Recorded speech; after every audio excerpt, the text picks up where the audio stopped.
pertama kali ke Kudus. Kesannya, toleransinya terasa sekali, kehangatannya, dan tradisinya terasa sekali, kehangatannya. Orang-orangnya juga penuh dengan kehangatan, keramahan. Ini pertama kali saya nyampe Kudus. Terus ya itu tadi tradisi. Waktu sampai pertama kali jatuh Kudus kemana aja itu? Saya nyampe tengah malam, langsung ke pendopo sini. Langsung saya terobos aja masuk pendopo. Bupatinya teman.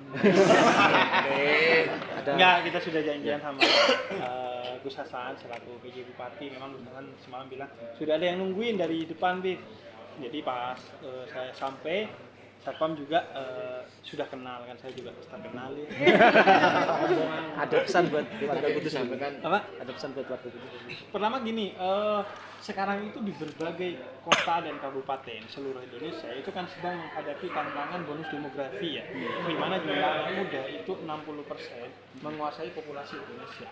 Kudus itu memiliki tradisi yang kuat, tapi salah satu tantangan terbesar generasi muda terkait dengan tradisi adalah transfer.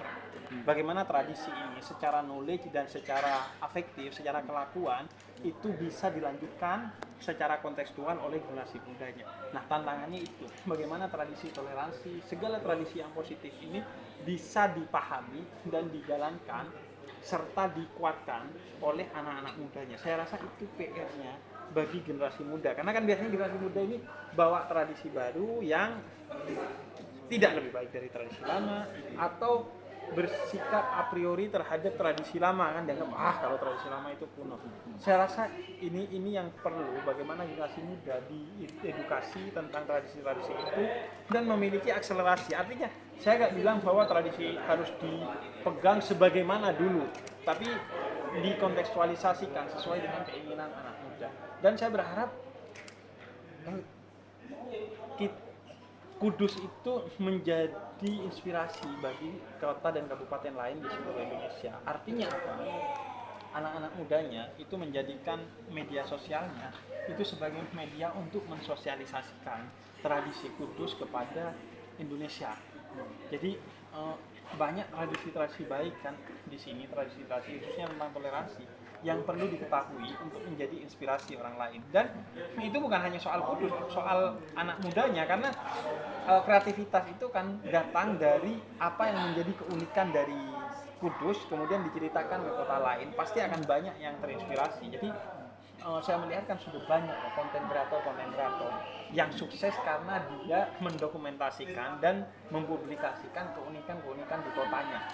Misalnya di Madiun itu melalui Nope, atau saya kira perlu di Kudus itu punya hal yang seperti itu, karena terlalu banyak keindahan, tradisi dan toleransi itu yang perlu disosialisasikan. Dan ngelihatnya pragmatis aja deh, bukan saya mau ikut berkontribusi bagi kemajuan Kudus. Oke lah, gak usah berpikir ke sana, berpikir sederhana. Dengan begitu Anda akan menjadi influencer yang menguntungkan bagi diri Anda.